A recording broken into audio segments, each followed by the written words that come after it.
Bonjour à tous, alors on se retrouve aujourd'hui pour un nouvel essai moto. On essaye aujourd'hui la Ducati 900 SS de 1994.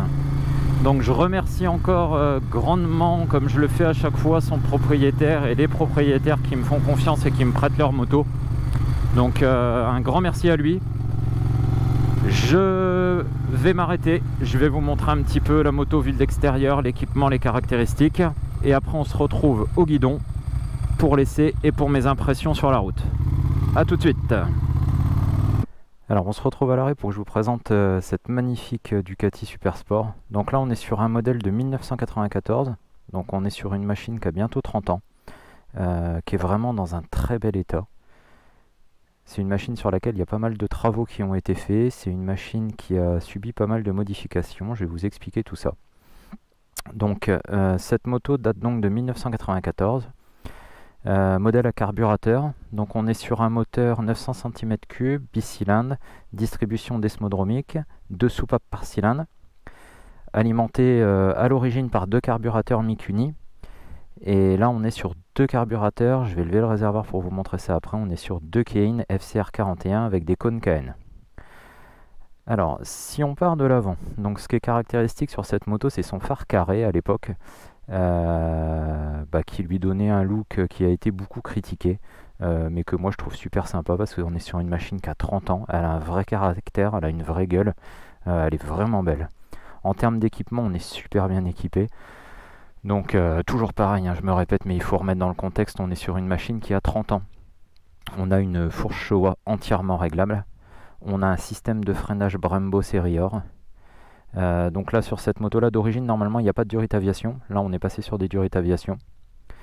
On a la jante avant, alors c'est le seul petit défaut de la moto, on est en attente d'une jante neuve, donc si quelqu'un a une jante de 900 SS à vendre, on est preneur, donc surtout envoyez-moi un message, je recherche une jante avant parce que celle-là est légèrement déformée.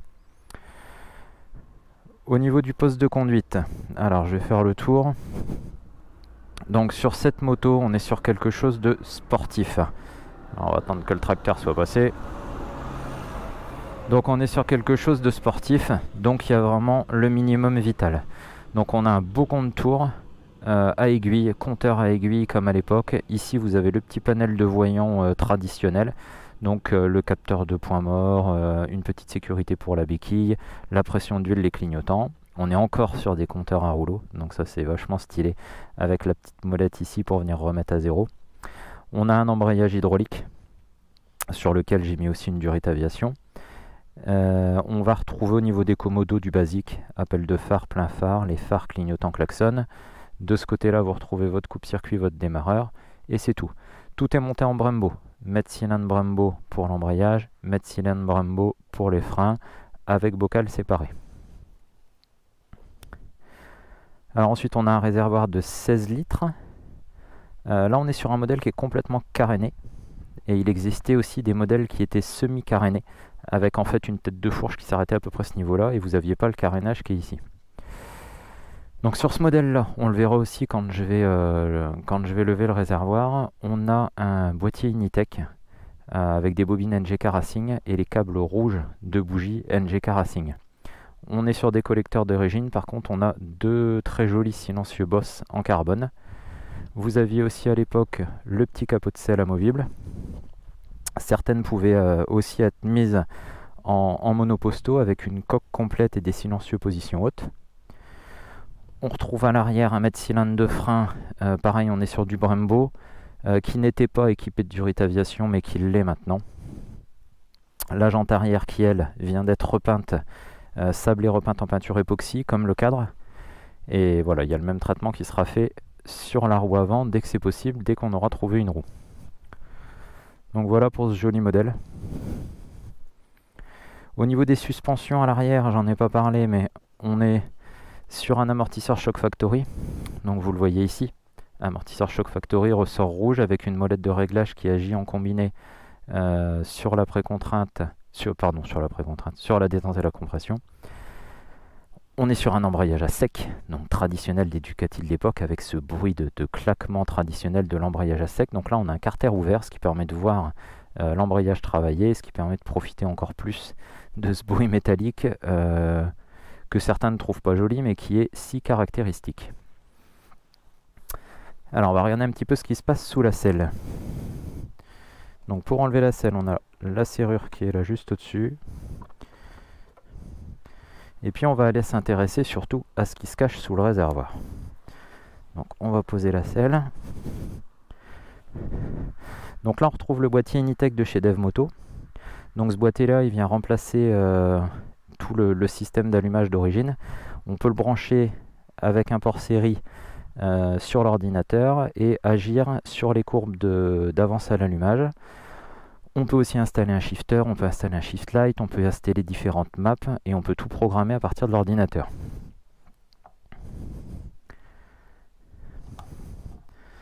Alors sous le réservoir, voilà les grosses modifications de cette moto. Donc on est sur deux carbukéines FCR 41. Hop, on va bloquer le réservoir. Donc on a deux Kein FCR 41.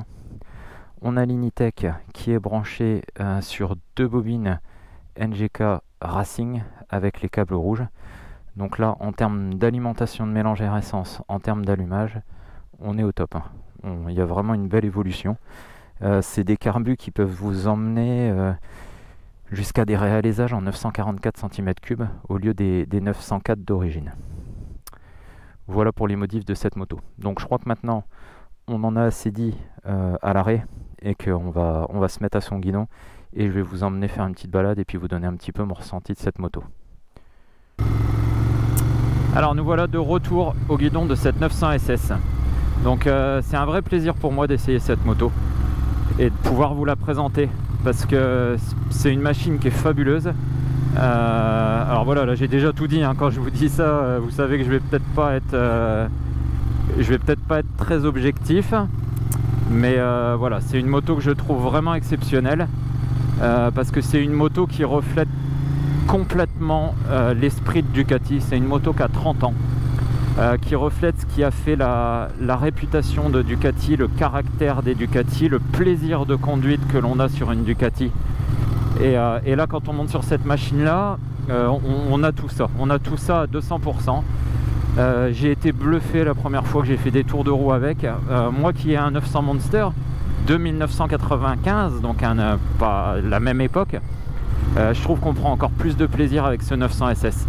Je me suis vraiment, pour les kilomètres que j'ai fait avec, là, pour l'essai, pour la fin de la restauration, parce que c'est moi qui ai travaillé sur cette moto, si vous suivez un peu mes vidéos, vous avez dû voir un petit peu les différentes étapes de ce projet 900 SS. Et wow, quand j'ai fait les premiers tours de roue avec, mais quel pied, un régal à conduire cette moto, elle est vraiment extraordinaire. Alors pourquoi je la trouve extraordinaire? C'est pas une moto avec laquelle vous allez rouler tous les jours, c'est pas une moto avec laquelle vous allez aller travailler, c'est une moto qu'on sort un coup de temps en temps pour se faire plaisir. Mais dès qu'on monte dessus, déjà, on va parler de la position, c'est sportif. Voilà, on est sur une sportive. Hein. Donc j'ai bien les pieds par terre. Vous voyez, je suis 1m78, aucun problème. Les deux pieds par terre de chaque côté. Par contre, on est bien penché en avant. La position est bien en avant et on est bien ancré dans la moto. Comme souvent sur les Ducat, on fait vraiment bien corps avec la moto. Donc là, je suis en avant. J'ai les bracelets dans les mains. Je me sens pas trop en appui sur les poignets. Juste ce qu'il faut pour être bien. J'ai les pieds qui sont relativement hauts, donc j'ai les genoux assez repliés, je suis bien placé, bien ancré. Qu'est-ce qu'il fait le monsieur? Non, ok. Je suis bien ancré dans la moto, voilà, les pieds relativement hauts, donc j'ai jamais testé cette moto sur piste, mais ça doit être un vrai bonheur, je pense. Et on sent tout de suite qu'on a un vrai châssis de Ducati, hein. On est sur un 4 treillis tubulaire. On est sur des suspensions bien sportives, c'est ferme, c'est bien ferme et on sent que c'est rigide, on sent que ça bouge pas, on sent qu'on a un vrai train avant, une moto qui va pas se tortiller au freinage, une moto qu'on va mettre sur langue qui va pas bouger. On est vraiment sur quelque chose de sérieux et voilà, sur une machine de 30 ans, c'est vraiment bluffant quoi. Alors le vrai plaisir aussi qu'on a avec cette moto, c'est le bruit. C'est que donc d'origine ça fait déjà un bruit qui est quand même extrêmement sympa. Là on a deux silencieux Boss Carbone qui améliorent encore grandement les choses. Et en plus, on a les deux Kein FCR41 avec suppression de la boîte à air et les cornets KN. Donc là, vous entendez le bruit de l'échappement, je roule tranquille. Mais alors, dès qu'on accélère ou dès qu'on coupe les gaz un peu dans les tours, on entend l'aspiration de la boîte à air. Et le bruit fait vraiment partie du plaisir qu'on prend au guidon de cette moto. En plus des vibrations, en plus de la fermeté. Alors tout est dur, hein, je vous ai dit les suspensions, mais l'embrayage est super dur aussi. C'est une moto qui demande de l'engagement, mais c'est un vrai plaisir. Donc là on est sur petite départementale, on roule tranquille. Tranquillement, 70-80 on enroule. On sent que les suspensions sont fermes, mais on sent que ça amortit parfaitement bien. Alors l'amortisseur arrière est neuf, la fourche a été refaite, donc elle a été complètement démontée, nettoyée, tous les joints sont neufs, l'huile est neuve. Et voilà, on sent que ça travaille bien. On n'est pas, c'est ferme, mais on n'est pas secoué avec une moto qui rebondit sur les bosses. Non, on est sur une moto qui suit la route, une moto qui absorbe et qui colle. On sent qu'on a un vrai châssis.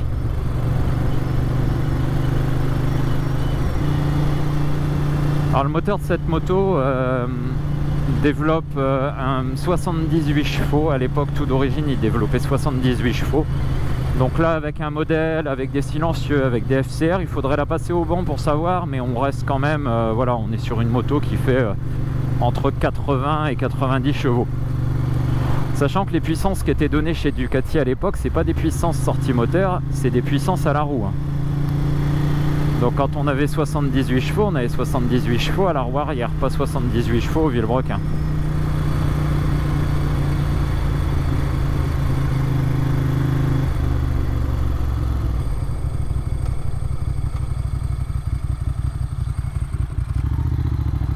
Alors la boîte de vitesse est ultra agréable en fonctionnement, les rapports s'enclenchent extrêmement vite, l'étagement est parfait. Le seul petit reproche que je fais à la boîte, la première, passage première deuxième dans un sens ou l'autre est très ferme et on a du mal à trouver le point mort. Alors c'est une machine qui n'avait pas roulé pendant plusieurs années. Donc est-ce qu'on avait un petit peu d'amas d'huile brûlée au niveau de la boîte, d'huile qui aurait un peu séché. Du coup avec un fonctionnement de la boîte qui n'est pas encore très fluide, ça va se nettoyer. L'huile est neuve, on roule, ça va se nettoyer. C'est une moto qui sera revidangée très rapidement et je pense que ça devrait rentrer dans l'ordre. Au niveau de la monte de pneumatique, on est en 120 à l'avant, en 170 à l'arrière. Donc là, les montées en pilote power de CT qui sont tout neufs. Les durées d'aviation sont neuves, les plaquettes ont été changées aussi. On est sur de la plaquette AP Racing à l'avant et à l'arrière, flambant neuve aussi. Donc là, j'essaye la moto avec des pneus en rodage, des freins en rodage. Donc on y va tranquille. Les rétros, voilà, ils sont pas mal, mais il faut vraiment rentrer les coudes. Par contre, ils vibrent pas malgré les vibrations de la moto, donc on voit quand même pas trop mal ce qui se passe derrière. Et la position qui est en avant, mais qui n'est pas complètement en appui sur les poignets, permet facilement de se retourner. On reste quand même assez mobile sur la moto.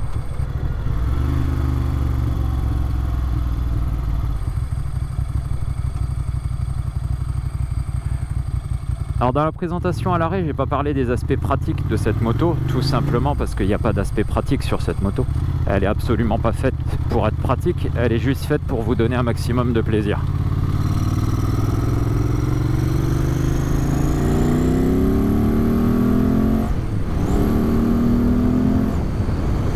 Oh ce bruit, ce bruit entre l'échappement et l'admission. Alors j'espère que ça se retranscrit bien à la vidéo. J'ai acheté un micro dans mon casque. Le micro que j'ai, c'est le top du top, il n'y a pas mieux, avec l'adaptateur GoPro. Donc j'espère que vous vivez la même chose que moi et que vous ressentez bien les sensations, parce que le bruit est extraordinaire.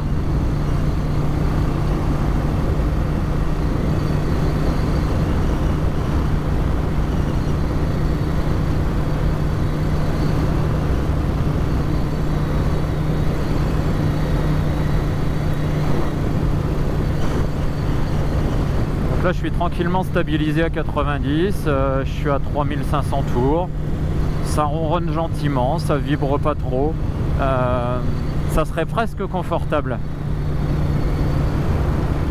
Alors là je suis en 6 à 90, donc je suis à 3000 tours. C'est un moteur de Ducat, hein. Là on sent que si je descendais en dessous de 3000, ça cognerait pas mal, hein. C'est pas... Voilà, c'est pas des moteurs qui sont souples et c'est pas des moteurs qu'il faut conduire en sous-régime parce que ça cogne tellement que vous abîmez tout, hein, si vous êtes en sous-régime.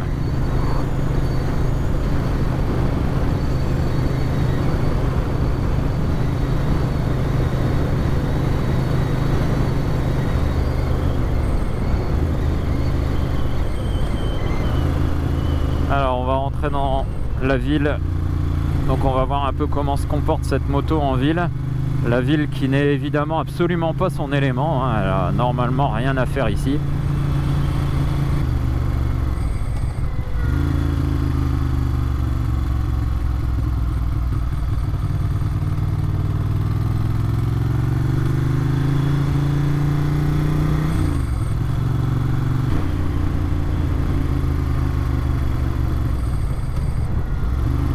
Alors les passages de ralentisseurs se font bien, hein, c'est ferme, mais je vous dis, les suspensions sont de tellement bonne qualité que ça a beau être ferme, ça reste agréable en fait. Je sais pas trop comment l'expliquer, mais c'est très raide, mais ça saute pas, ça rebondit pas. C'est sain, c'est raide mais sain. Contrairement à des motos qui vont pomper, rebondir, sauter de bosse en bosse, là on est sur un truc qui est collé à la route. On sent que vraiment la suspension fait un travail fabuleux.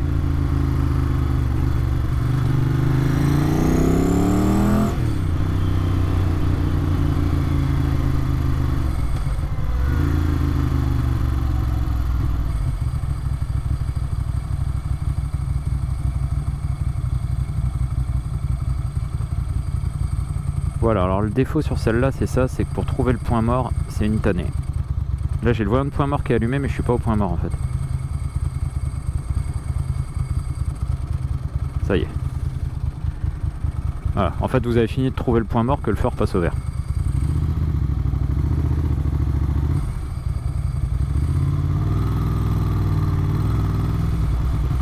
Alors ça tire long dès la première, ça refuse d'aller bas dans les tours. Et c'est un peu... voilà, en ville, c'est vraiment pas fait pour ça. Hein. On essaye de passer le plus rapidement en ville et de ne pas y rester trop longtemps parce que vous sentez qu'elle est vraiment pas dans son élément. Et elle vous le fait comprendre très vite. On est toujours en train de jouer de l'embrayage. L'embrayage est extrêmement dur. Donc un long passage en ville et puis vous avez plus de main. Par contre elle a un équilibre. Je suis à 5 km/h depuis tout à l'heure, j'ai pas posé un pied tellement la moto est parfaitement équilibrée. Le châssis est extraordinaire. Quand je pense que je suis sur une moto de 1994. Oh, ça tourne tout seul. Ça, par contre ça braque pas. Le rayon de braquage est ridicule. Comme sur beaucoup de Ducati de l'époque. Allez, je suis arrêté au stop, donc je vous montre le rayon de braquage. Je suis à fond là, je suis à fond en butée. Donc pour faire un demi-tour, il faut vous y reprendre à 4 ou 5 reprises.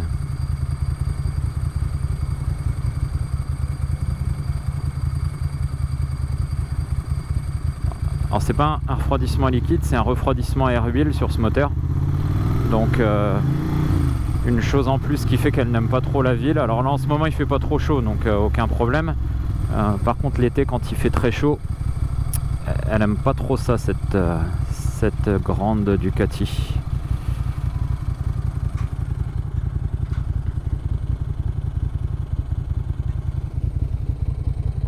Vous avez une vue sur l'embrayage et le bruit caractéristique quand je débraye de l'embrayage Ducati. Ça va quand même en ville, franchement ça se fait quand même. Comparé à au Superbike, puis au 1098, au 848, où c'est vraiment la misère. Hein. La position, on a les poignets qui sont plus bas que les fesses et c'est vraiment compliqué. Là franchement ça va encore.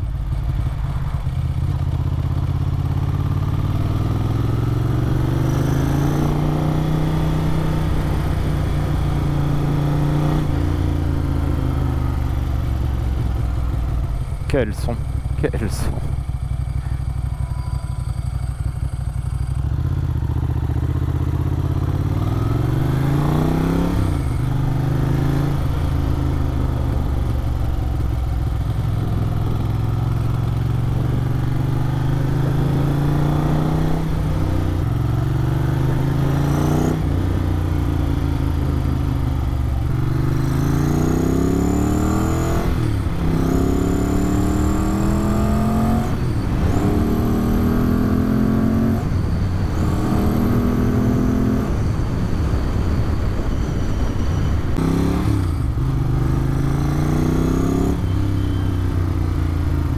Alors, je viens de me rendre compte que la GoPro avait planté, super, merci GoPro.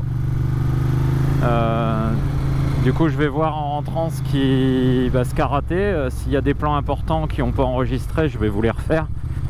Et puis là sur la route du coup je vais reprendre quelques petites routes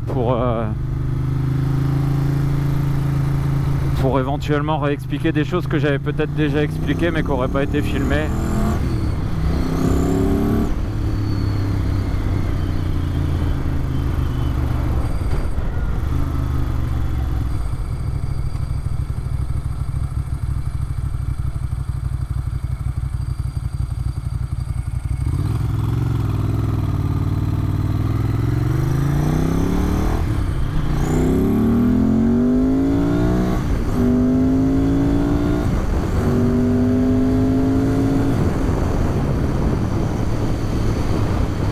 Ça marche, ça marche. Le moteur est top. Et il n'y a pas besoin de monter dans les tours en fait. Ça sert à rien de monter en fait. Là j'ai poussé à 7, un peu plus de 7000 et c'est presque même pas la peine d'aller là. Tellement il y en a déjà largement assez en dessous. Il y a tellement de couples en fait qu'on est plus efficace à rester sur le couple.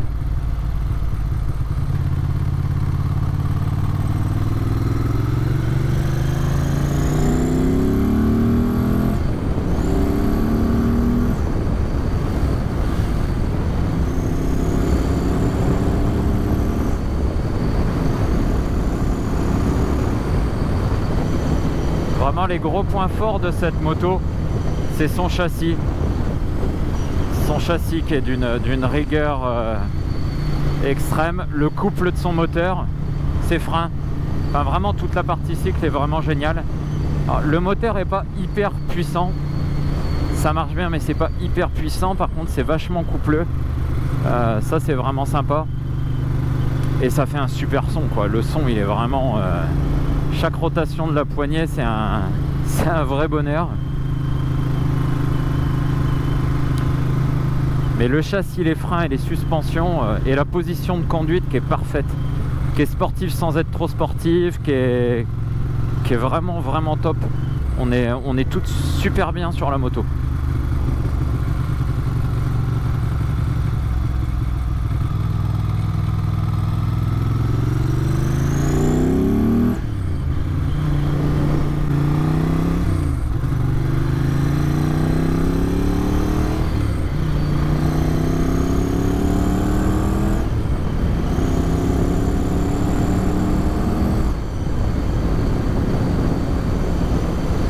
Rouler comme ça sur le couple, enchaîner le rapport sur le couple avec une conduite un petit peu tonique mais sans rouler très vite hein, en étant fluide, c'est vraiment super agréable.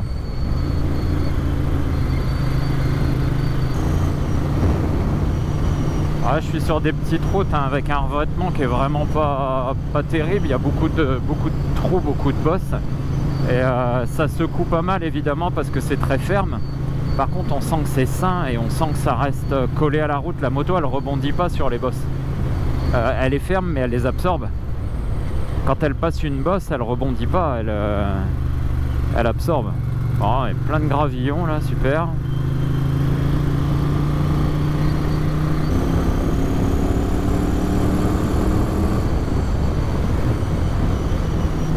Arrivé à 4000, 4005, j'adore ce son.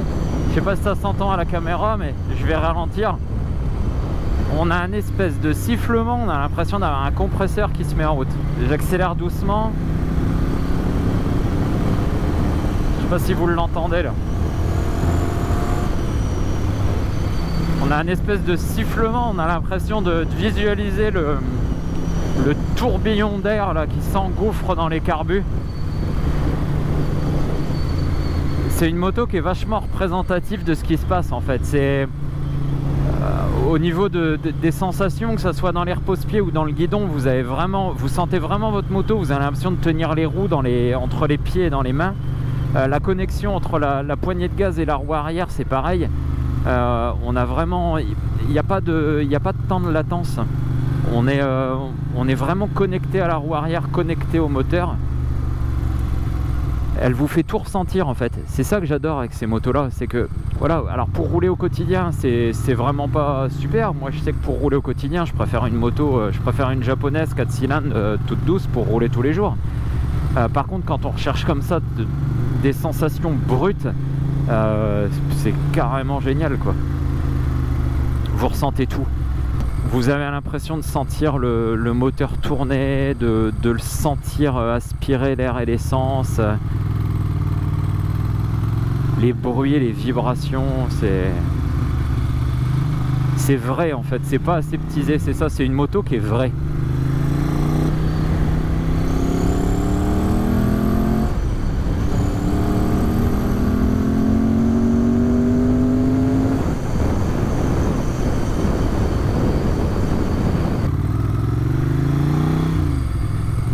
Alors voilà, cet essai touche à sa fin.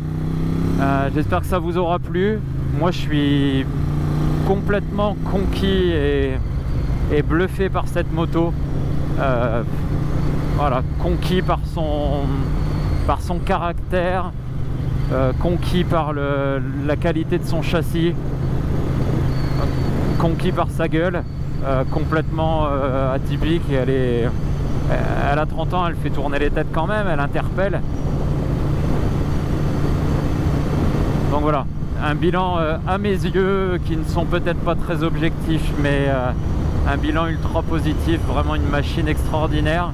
Mais comme la plupart des motos de cette époque, une machine à avoir en seconde machine pour le plaisir, mais qui ne peut raisonnablement pas être une moto qu'on utilise tous les jours.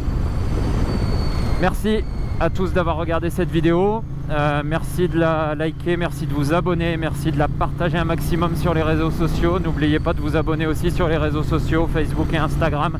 Vous cherchez Axem Moto. Et je vous dis à très bientôt pour une nouvelle vidéo.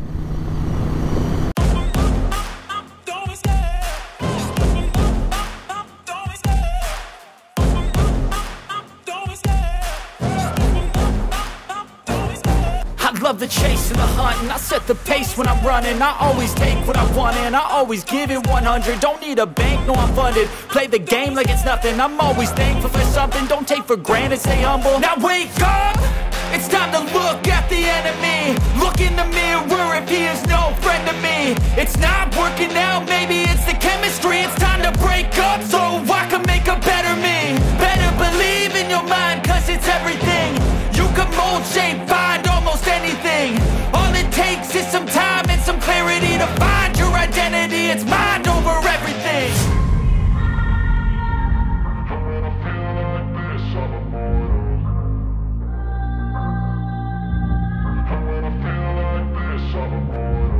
And when I feel like this, I'm immortal. When I feel like this, I'm immortal.